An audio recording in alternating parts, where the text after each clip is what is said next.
Hello friends! Nandito tayo ngayon sa Lake Manguaw or tinatawag din nilang Lake Danau. Isa itong lawa na matatagpuan sa pinakahilagang bahagi ng isla ng Palawan sa Pilipinas.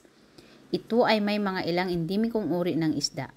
Isa itong special na lawa dahil wala itong surface outflow na nag-uugnay sa dagat. Ibig sabihin dito, hindi ito direktang nakakonekta sa karagatan. Sabi nila noong 2002, isinagawa ang pag-aaral sa mga isda sa Lake Manguaw sa pamamagitan ng 3 sampling. Noong June, September at November. Ito ay tanging freshwater lake sa mainland Palawan. Kung ikaw ay nasa lugar, maaari kang magrenta ng mga kayak dito o mag-camping sa gabi. Gayunpaman, tandaan na walang mga pasilidad o tindahan sa paligid. Subalit ang kapaligiran ay tahimik at kaaya-aya. Kaya kung ikaw ay nasa Taytay, Palawan, huwag kalimutang bisitahin ang Lake Manguaw, isang natatanging lugar na nagtataglay ng kakaibang kagandahan at likas na yaman. So if you are looking for a quiet weekend, you can come to Lake Manguaw. You can either do fishing, just chilling, or hiking, kayaking, whatever you want to do here. Pwede ka magdala ng hammock para makapagsabit ng hammock. They have camping area, camping site, platform. So, this is the place for you kung gusto mo ng peace of mind. So, itong spot na to is ginagamit siya ng mga mahilig sa ibon.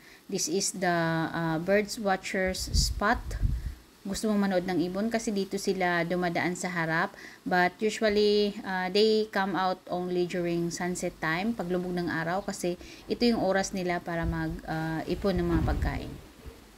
So here, mag-chill muna kami ng kaibigan ko.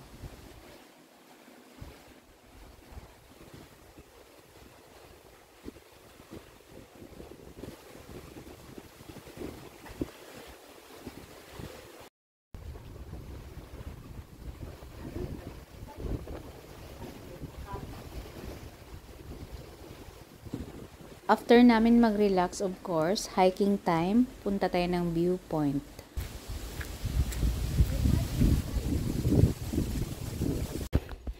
Kailangan mo talagang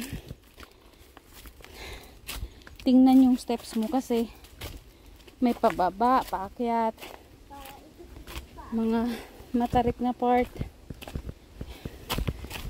May guide naman, lubid. Mabato-bato din.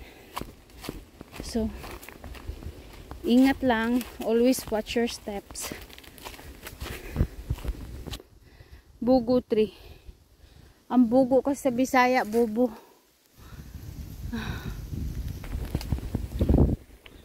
Low hanging branch. Please watch your head.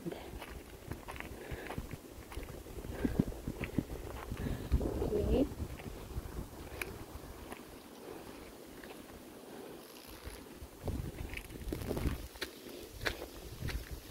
Bilis ng tour guide ko, guys. Uy. Wow. Sabi nga nila, difficult road leads to beautiful destination. Beautiful ba talaga pagdating sa taas? Tabi-tabi po. Padaan. Oh my God. Kaya pa, Jai?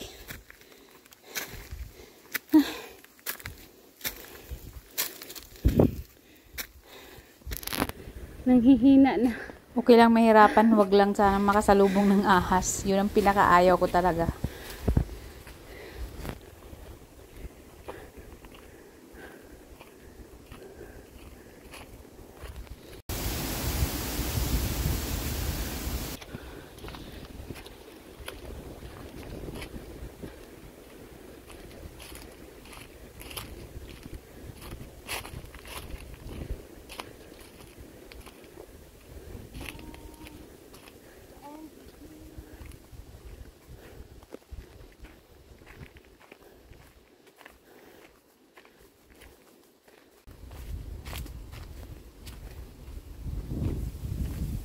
Okay. So this is the viewing point. And then, ang ginawa ko kanina is way to Quartos viewpoint. Bumaba ako doon pag gano'n. Tapos ikot. Tapos dito din naman. Hawak ka lang. May sira na ano dyan. na ano, maganda dito sa view dito. May sira na ano ito. Sira na part.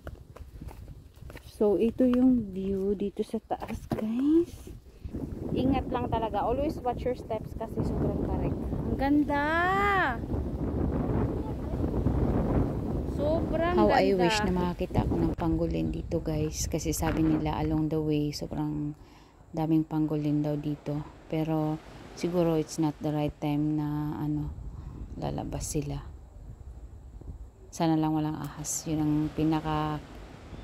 kinakatakutan kong lumabas or ma-encounter along the way.